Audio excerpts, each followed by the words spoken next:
Assalamu alaikum jama'a masu sauraro, barkanmu da warhaka, kana barkanmu da sake kasancewa a wannan tasha tamu mai suna Hausa Magic TV. Tashar da kan zagaya lungu da saƙo domin kawo muku labarai na gida da ma duniya baki ɗaya.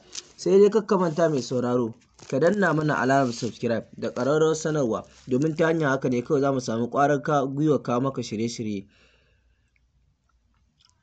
An yi ba-ta-kashi tsakanin bangarori biyu na 'yan bindiga a ƙauyen Ilela da ke ƙaramar hukumar Safana ta Katsina da ke arewacin Najeriya.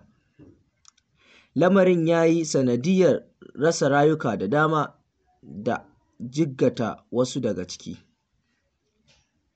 Rikicin ya kaure ne tsakanin bangarorin, wani sarki da kuma ɗan ƙaramin sansani na Abu-Raɗa, a cewar jaridar Daily Trust.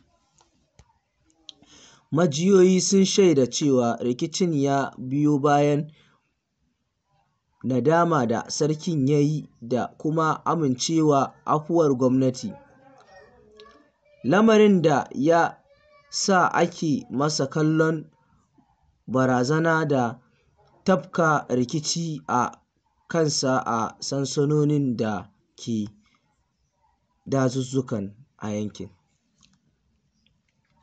Rahotanni sun ce amincewa da wannan afuwa da ya sanya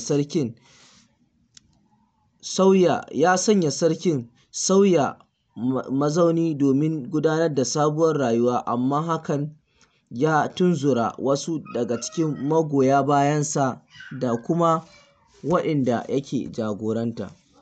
Kar ka manta mai sauraro, ka danna mana alamar subscribe da ƙararrawar sanarwa domin ta hanyar haka ne kawai za mu ci gaba da kawo maka sababbin shirye-shirye.